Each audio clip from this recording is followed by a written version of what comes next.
medo pode ter alguma raiz genética e hereditária. Alguns estudos demonstraram que os indivíduos que têm algumas variações no gene que regula alguns neurotransmissores, de facto têm uma resposta exagerada a situações desagradáveis da vida. Então, lembrarmos-nos que a ansiedade e o medo envenenam o corpo e o espírito. Deste modo, nós sabemos que o medo nem sempre é prejudicial. O medo encontra-se presente nas nossas vidas desde a infância. Nós somos expostos a diversos estímulos que podem de alguma forma ser prejudiciais no nosso bem-estar, e nós sabemos que o medo nos pode ajudar a realizar algumas tarefas eficazmente. A questão é que quando eu transformo este medo num stress crónico, então quando fica o medo em excesso, isto sim me causa alguma doença física, emocional ou mental. Portanto, neste caso em que nós estamos numa situação de crise, numa situação de pandemia, que nos estamos a ver sujeitos a determinadas regras que nós não estávamos habituados, este medo das doenças que nós temos e o medo daquilo que nos vai acontecer, se vamos ficar doentes, se a nossa família vai ficar doentes, sem dúvida que se torna numa patologia. E tenho-vos a dizer que, infelizmente, neste momento, a quantidade de pessoas que está com sintomas de psicopatologias, por exemplo, ansiedade, depressão, inclusivamente suicídio ou tentativa de suicídio, é muito maior do que em janeiro ou dezembro do ano passado. Então esta palestra também serve para isso, para nos alertar que, de alguma forma, nós temos que nos proteger desta frequência vibracional que estamos sujeitos pelos meios de comunicação social, de forma a que nos possamos proteger a nós e a nossa família. Não tanto do vírus propriamente dito, mas sim desta emoção que nos pode ficar doentes, desta emoção que nos faz entrar em pânico, que nos faz paralisar a nossa vida e que de alguma forma me pode fazer ter doenças ou do corpo físico ou do corpo emocional, levando uma tristeza, levando uma depressão, excesso de ansiedade, ou então eu pensar que a minha vida já não serve para nada, estou aqui sozinha, não sei quando vou voltar a estar com a minha família, não sei quando vou voltar a estar com os meus amigos, não sei se vou ter trabalho, e isso pode levar-me a um estado gravíssimo, que é eu achar que a minha vida então já não faz sentido. É nesta linha que nós nos temos todos que ajudar uns aos outros, saber que estamos todos mais ou menos no mesmo, e talvez, eu penso que talvez possamos deixar de ter medo e passamos a substituir esta emoção pela emoção do amor, e isso vai ajudar com certeza muita gente que neste momento se sente desamparada e que se sente sozinha. Bom, muito bem, alguma dúvida até aqui? Não ouço o que vocês dizem, portanto, como eu não ouço, vou continuar aqui sozinha a falar. Bom, esta não é uma palestra que dá para eu dizer as minhas anedotas do costume, mas pronto, pode ser que eu me lembre de alguma anedota. Então, já falamos nos vários tipos de medo, o medo do desconhecido, o medo da morte, já falei muito sobre o medo da morte, temos a palestra da morte, que é uma palestra muito interessante, que devem ouvir qual é a explicação sobre a morte e, portanto, deixarmos de ter medo da morte com a teoria do que é que se passa ou a ciência por trás de todo o processo da morte. Também temos medo de que nos morra alguém ou de perder alguém no sentido de nos separarmos ou de nos divorciarmos ou de rompermos uma relação, que é uma coisa que está a acontecer muito nestes contextos de pandemia, obviamente porque nós, ao estarmos mais tempo com as pessoas que estávamos só algumas horas por dia, obviamente que as nossas diferenças também se tornam mais evidentes.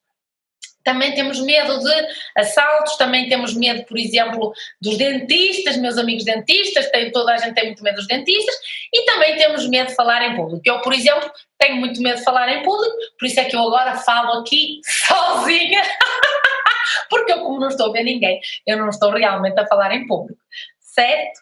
Bom, então, qual a relação do medo com o pessimismo? Também já dei uma palestra sobre como ser mais otimista e menos ansioso, e aqui a lógica é que o medo está muito ligado ao pessimismo. Portanto, o pessimismo afeta vários aspectos da nossa vida, o pessimismo muda a nossa visão em relação à vida e a tudo aquilo que nos rodeia, e quando nós estamos na frequência do pessimismo e na frequência do medo, então nós não conseguimos ver nenhuma solução, ver nenhuma oportunidade, a nossa vida deixa de ter sentido. Nessa maneira, o pessimismo coloca o nosso futuro em perigo e torna-nos incapazes de enfrentar a vida e, portanto, nós deixamos de escapar muitas oportunidades. Quando estamos num estado de pessimismo e de medo, tudo aquilo que nós ouvimos é exagerado, é exacerbado. É por isso que temos que ter muito cuidado com os meios de comunicação social. Portanto, o pessimismo muda a nossa forma de escutar e a nossa forma de falar.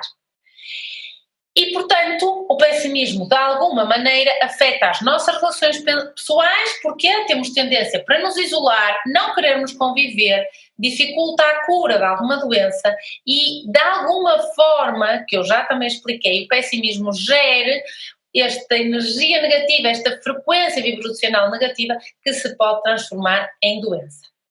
Lembrar mais uma vez que tudo aquilo que nós somos é consequência daquilo que nós pensamos.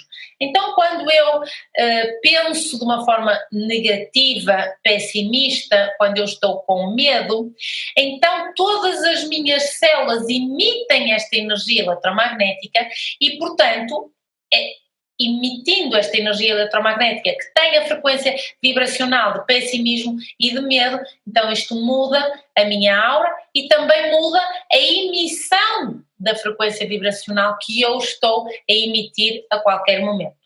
Portanto, lembrem-se que quando eu estou pessimista, mesquinha, consumista, preocupada, ansiosa, com medo, eu estou a emitir esta frequência.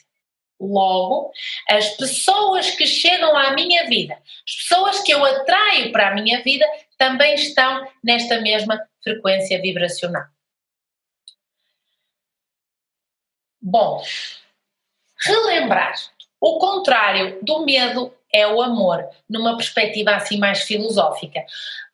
É muito interessante ver que como nós nos magoamos ao longo da nossa vida, embora, entre parênteses, eu digo que ninguém nos pode magoar, nós é que nos deixamos magoar, porque eu estou com uma pessoa, eu estou numa relação e essa pessoa não tem que me magoar. As relações não servem para nós nos magoarmos, as relações servem para nós sermos felizes e para nós vivermos em companhia e no desfrute e na alegria. Portanto, quando eu me magoo porque eu me deixei magoar ou eu não soube relacionar-me de uma forma mais saudável possível, o mais amorosa possível, então eu vou atuar como se fosse um polvo, porque eu vou lançar tinta à minha volta para evitar que alguém se apaixone por mim ou que eu me apaixone. E, portanto, há duas fontes para as emoções, que é o amor e o medo. Portanto, da mesma forma que o meu corpo está feito de células, o meu sonho está feito de emoções, amor e medo. Nós experimentamos ambas as emoções, nós nascemos com o amor e nós aprendemos o medo. Na maioria do tempo vai predominar o medo. Então, nas relações atuais, tal qual nós estamos a viver no nosso dia-a-dia, na nossa sociedade, 95% é medo e 5% é amor. No amor não há obrigações, o medo está cheio de obrigações, quer dizer que eu faço o que eu tenho de fazer, no amor não há de ter, há dever, o amor não tem resistência e o medo resiste, o amor não tem expectativas e o medo está cheio de expectativas. Esta é a razão pela qual o medo provoca dor e o amor não. O amor baseia-se no respeito e o medo não respeita nada. O amor não tem piedade, não tem pena, o amor tem um sentimento que se chama compaixão e o medo sente pena, sente lástima e é, portanto, o contrário do amor. Então, o amor é totalmente responsável e o medo evita a responsabilidade. O amor é incondicional, quando eu amo incondicionalmente, com desapego, e quando eu tenho medo, está cheio de condições. Por exemplo, eu amo-te se tu me permites que eu te controle. Eu amo-te se tu és bom para mim, se tu fazes aquilo que eu quero. Então, o amor é incondicional, não impõe condições. Vamos, portanto, esforçar-nos para melhorar as nossas relações amorosas, para serem, portanto, relações amorosas incondicionais e com desapego.